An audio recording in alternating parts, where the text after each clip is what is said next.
Hello, Sagittarius. Welcome to your monthly zodiac reading for the month of January 2025. We are here and the energy is not stopping. It is definitely amping up for the month. We have got quite a few transits that are taking place. We're going to do things a little differently. I am going to focus on Sagittarius rising. And as we go through the transits, I'll kind of pinpoint where the house is, where the sign is, and kind of how that may play out for you based upon the cards. But feel free to check your sun and moon if this one does not resonate with you, because that may be the area that you need to focus on for the month of January. Let's see what your overall energy is. What's your overall theme for the month of January?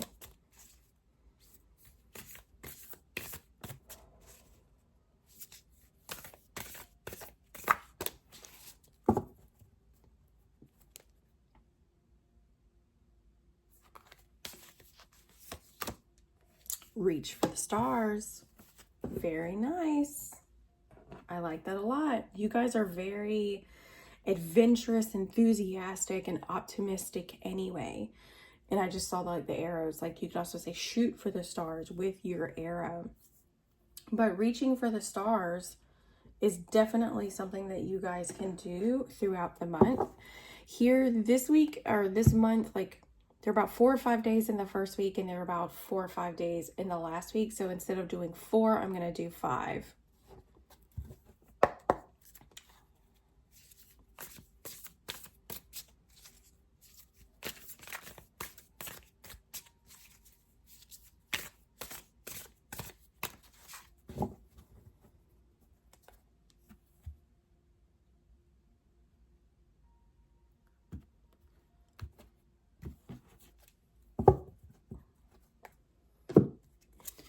Here in the first week, the 7 of Wands. Here in the second week, the King of Wands, or the Muse of Inspiration. This deck is a little interesting because the Kings are neither direct nor reverse. They're actually read as more of a neutral energy, but we'll probably be able to tell how the message is flowing when we see the clarifying cards. Here in the third week, the Queen of Swords in reverse. This is the week of the full moon, so that's not so surprising. The Chariot, very nice. Here in the fourth week, and then here in the fifth week, the Four of Cups in reverse. Okay. Here in this first week, we've got Venus moving into Pisces. Venus is love, money, beauty, abundance, art, aesthetic, and it's moving into the very ethereal and dreamy sign of Pisces, which sits in your 4th house. So this could really be about focusing on the values around compassion, empathy, kindness, using just kind of this really open-hearted energy and very empathetic energy when it comes to your 4th house. Your 4th house is the house of the home. So it very much could be that you are, even in your home, you're like, no, I am rearranging things. I am putting things aesthetically, putting things back to the way you want them to be. Pisces in the 4th home, like your home is very dreamy. It has maybe a lot of cool tones because Pisces is a water sign. It's very dreamy. It's very soothing, potentially even very spa-like. So Venus moving in there, Venus is all about aesthetic. It very well could be that you guys are trying to redo things around your home. Here, you guys have got the 7 of Wands, and the 7 of Wands is fighting for what it is that you want. It's kind of like resiliency and perseverance. You're encountering obstacles, but no matter what, you are still chipping away at whatever goal it is that you're wanting. It's also representative of needing to put up boundaries. Really needing to put up boundaries, maybe even within the home, right? And you got to think Venus is all about love. Boundaries are the ultimate act of self-love. And maybe that's what needs to happen within the home, is that boundaries need to be put in place to really show yourself and others how much you value yourself and even them. Here in the second week, we have the Muse of Inspiration. This is the King of Wands. So we're looking at fire sign energy. We're looking at Aries energy. Aries is, or the King of Wands is very much an energy that not only talks the talk, but walks the walk, right? So it's someone who is very, what's the word I'm looking for? Someone who stands true to their values, someone who does not contradict themselves. They are a very leadership type of quality. Like they lead by example. And their presence is very, very felt just by them being around. They don't have to exert a lot of energy just for you to really be able to feel how strong of a leader they are, right? They're the warrior type energy because they're associated with Aries energy. So they're the warrior archetype, right? But they're the wise warrior. They're the warrior that is skilled and experienced enough to know when to fight and when not to fight. If this energy is in reverse, this energy is very combative. It's hot-headed, hot-tempered, and is very frustrated and exhausted. And those two things kind of go hand in hand. Whenever we're frustrated and exhausted, we're probably going to be a little short and a little fiery, you know, a little short-tempered with other people because we're tired and we're exhausted and we don't have the emotional or mental bandwidth we don't have the patience for anybody else's mess. But overall, this is a very leadership type energy. It's very standing true to your convictions type of energy. It is don't be about or don't talk about it, be about it type of energy. This is the week that we have Mars retrograding back into the sign of Cancer. Mars is the ruling planet of Aries, right? So it's the ruling planet of this energy moving into the sign of Cancer. Cancer sits in your 8th house. Okay, it sits in your 8th house, and the eighth house is all about sex, death, taxes, inheritances, the occult, the taboo. And when we say debt, it's a karmic house, so we're kind of looking at karmic debt, right? But overall, this is the house of transformation, okay? And it could be that in order for you guys to really, with Mars slowing down, or Mars is already retrograde, but with it retrograding back into the sign of Cancer, you guys are really, really, really going to see why maybe you need to put up those boundaries. And it's probably because you're frustrated and exhausted. If Mars retrograde can definitely be a little cranky because Mars is the planet of action and assertion. It's the planet of desire, and it's sitting in the house of desire. The 8th house is the house of transformation, and it's ruled by Scorpio. Its motto is I desire. Okay, so maybe you desire to be the leader you know you can be. You desire to be listened to and to be respected simply for all that you do. This is also when we have Mercury moving into the sign of Capricorn. Mercury is the planet of thoughts, ideas, and communication, moving into your 2nd house of material possessions, finances, and money, or like personal value. So it could be that like you guys are really, Mercury moving into Capricorn, it's a lot of thoughts and ideas towards future goals. It's a lot of thoughts and conversations around the future and long-term discussions. What are we going to do long-term? How can we start planning this? Okay. Here in the 3rd week, we've got the Queen of Voices or the Queen of Swords in reverse. This is Libra energy. When she is in reverse, she is people-pleasing. She is very cold and quick with her words. You got to think about it. She's the Queen of Swords. Words can cut just as deep as a physical weapon. Okay, so when she speaks and when she's communicating, she's blunt to the point where it's kind of harsh. She's very cold and calculating when she is in reverse.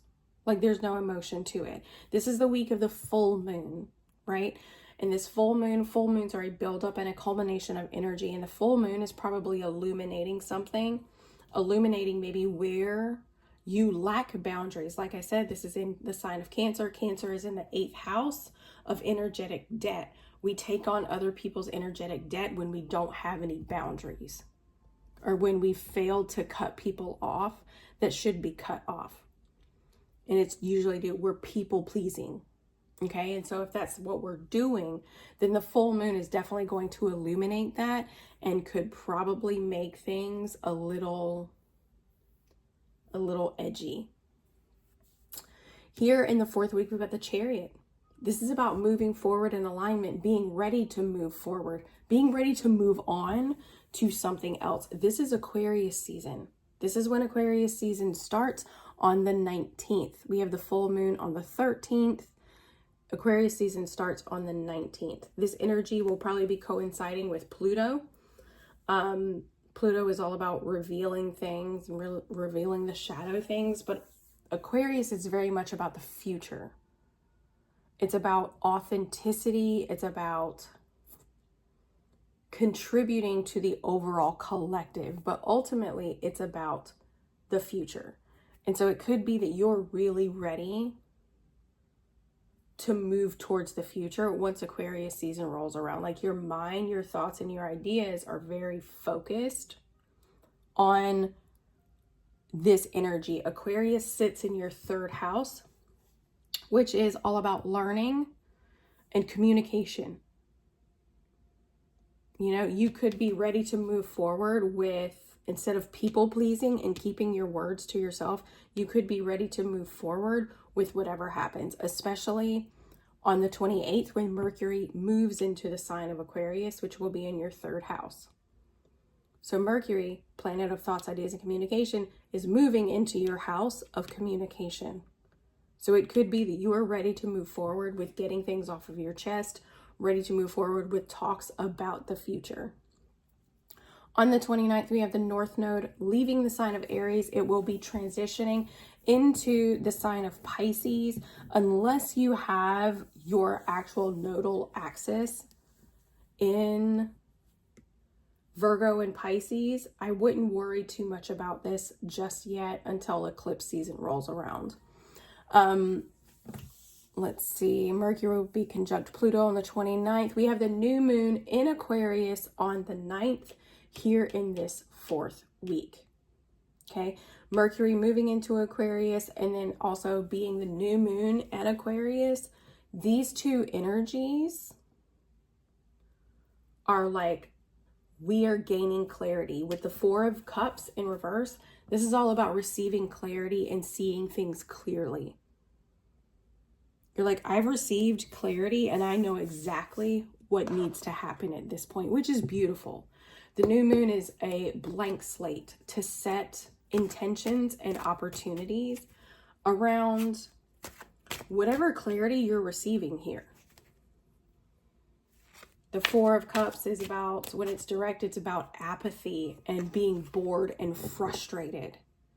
But if you're ready to move forward here, it tells you that the direction you're going, you're not going to be bored or frustrated with it because now you see things clearly. So that's really, really lovely.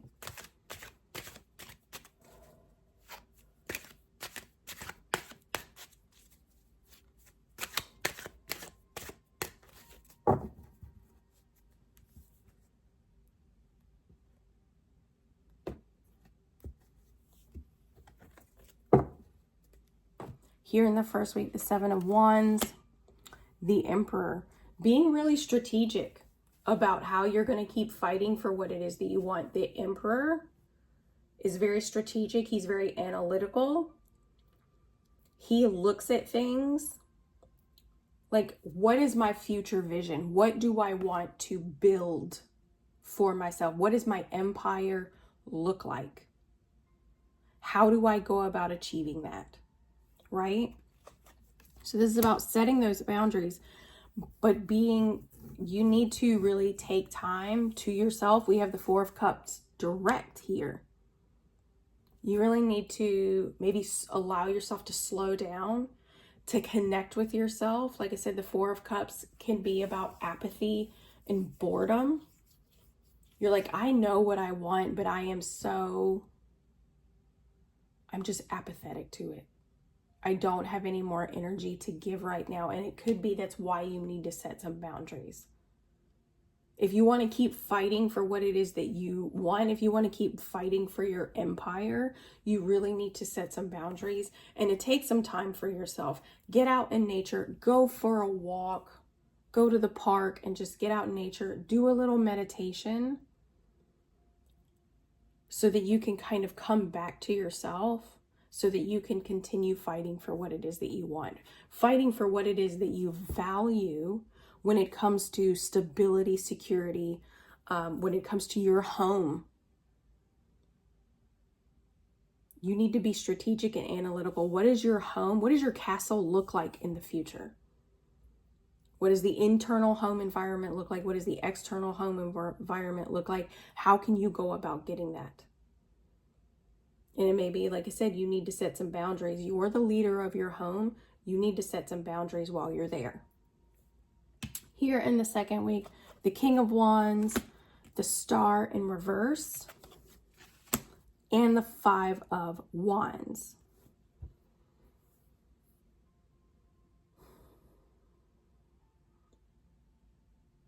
This really can be read either way. So if the King is direct, we could look at it like you need to really step up to your role and really stand true to your convictions, because there's a feeling of hopelessness right now. And it's because of there's a constant amount of conflict that's occurring.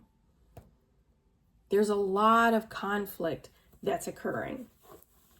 And so you're really, really needing to be the person that stands up and goes like, you know what, enough is enough. I said I wasn't going to argue, and I'm not going to argue.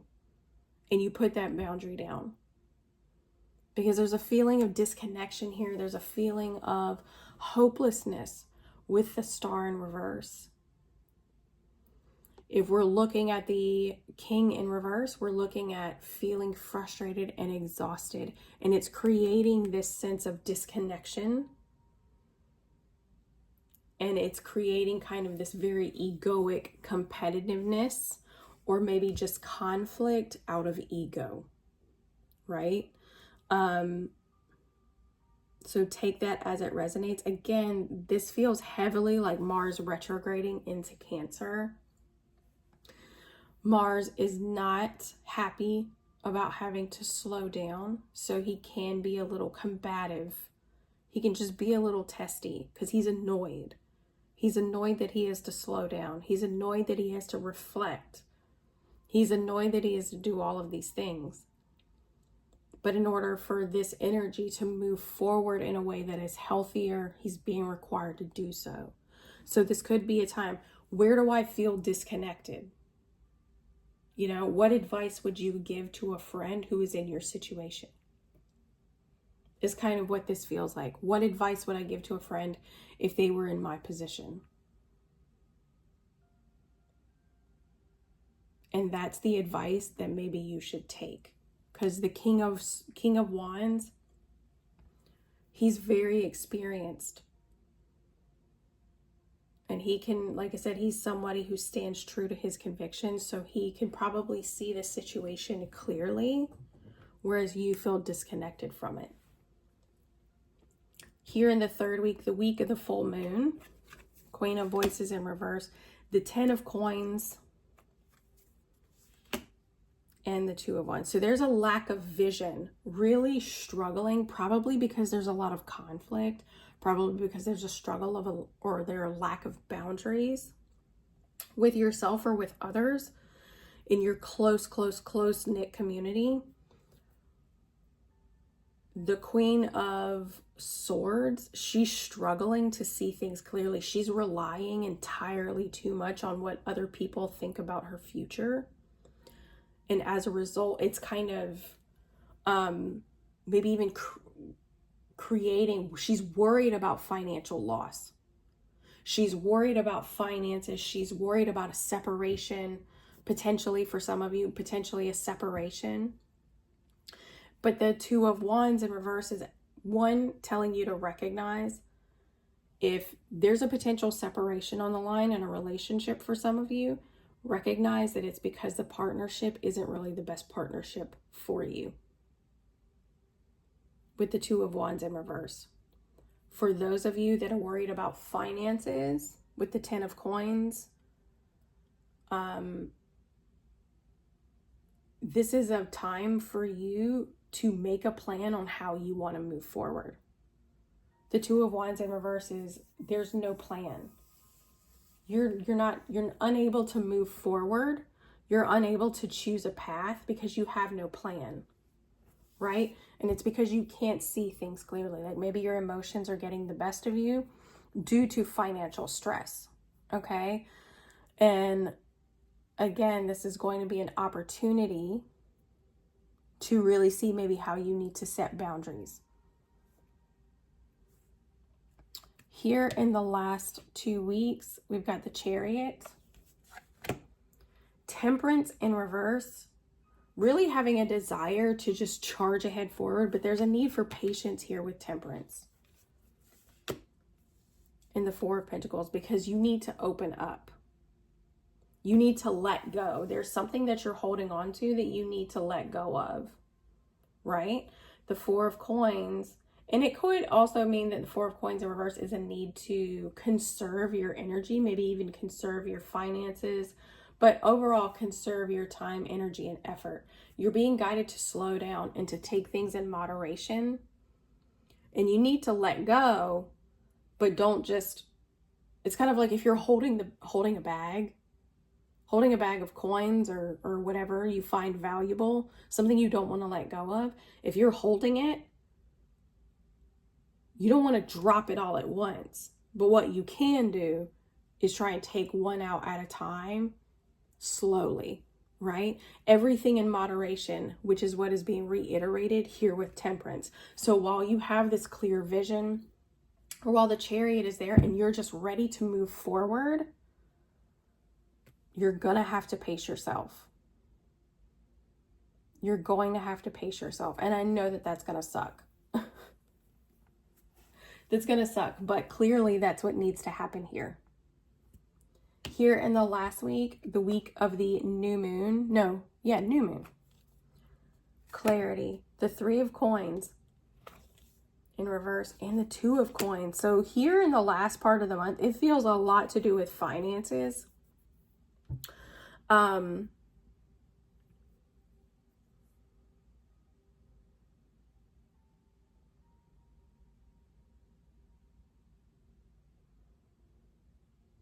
The Four of Coins with the new moon, it feels like an opportunity to really focus on prioritization.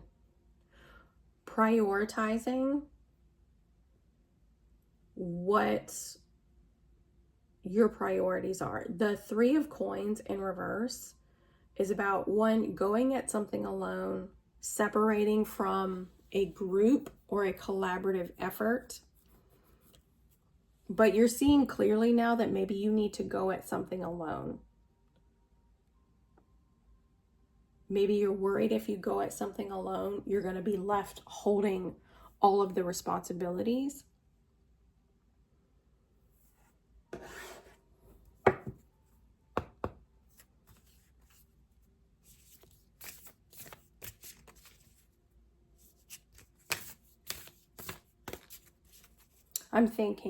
I'm looking at this, I'm thinking, because there's something here that like I can't quite put my finger on. It's like there's a message on the tip of my tongue, but I cannot put my finger on it.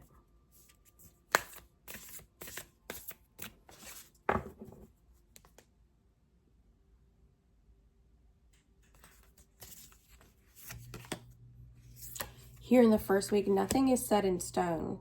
Mutable energy, Venus and Pisces. So while you may be bored and feeling apathetic, it doesn't mean that that's the foundation that you're building. Keep fighting for what it is that you want. Even though it feels mundane, it feels tedious, and it feels boring, keep fighting for what it is that you want, because nothing is set in stone right now. Everything is very, very, very malleable. Things can be easily, things can adapt very, very easily. to whatever thought, energy, and effort is being put into it.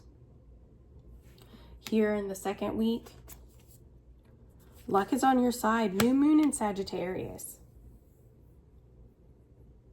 It could be that even if you feel disconnected from your purpose, even if you feel disconnected from your future and your faith, being that leader and because the Five of Wands, while it does represent ego, it's kind of like competitiveness. You know what I mean? Like, being a little competitive can actually allow us an opportunity to really stretch our wings and to grow. Okay, so it could be that maybe stretching your wings a little bit and doing something, saying something, asserting yourself in a certain way might actually turn out to be better than what you thought it would. Right? Asserting yourself as that leader. You know what I mean? This feels very much like giving your opinion and then somebody not agreeing with your opinion, but you standing strong by what you said anyway. That's kind of the energy that feels like. And you might be surprised at the outcome because luck is on your side here in the second week. A time to give rather than to take. How can you give? It feels like, how can you give to yourself? How can you give to yourself versus taking from yourself? This is new moon in Virgo.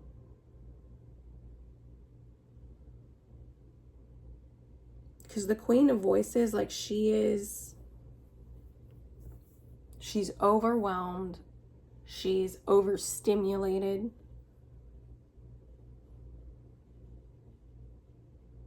And it might be time for you to give your opinion versus taking someone else's opinion. It might be time for you to assert more of your voice than to take someone else's opinion. Either way, you need to have a plan here with the Two of Wands in reverse. If tensions arise, how am I going to handle this situation? If emotions get out of control, if finances get a little scarce, how am I going to handle this situation? Here in the fourth week, what do you need to release? The Four of Coins in reverse. What do you need to let go of? There's something that you've been holding on to. It's creating an imbalance. You need to let go of something. And usually when our minds are always, whatever is in our lives that's taking a lot of energy, that we almost feel burnt out by, that we almost feel exhausted by, whatever that is, that's usually what needs to go. That's usually where we need to just cut our losses and be like, you know what, You know, what do you need to let go of so that you can move forward in the way that you want to? A new start is coming with the new moon. I love that. A new start is coming. Like I said, clarity, seeing things clearly with where you need to prioritize your dreams and aspirations. Where do you need to prioritize? This is your opportunity to reach for the stars. And it could feel like you're coming across obstacles, but those obstacles are almost just like little hurdles. They don't feel huge. They just feel more like hurdles. They're challenges from the universe to be like, all right, well, you said you want to be a leader. Let's see if you want to be a leader. You say you want to build an empire. Let's see if you want to build an empire. You want to be clear and concise with how you communicate. Let's see if you want to do it. It feels like the universe is gonna present you with little opportunities, little challenges, little tests, as annoying as that is, little tests throughout the entire month. Each week almost feels like a test for you guys to see if you really want what it is that you say you want. So that is your opportunity to reach for the stars and to really step into this version of who it is that you're wanting to be. So I truly, truly hope this helped. I hope you guys have an incredible January, and we will see you in February.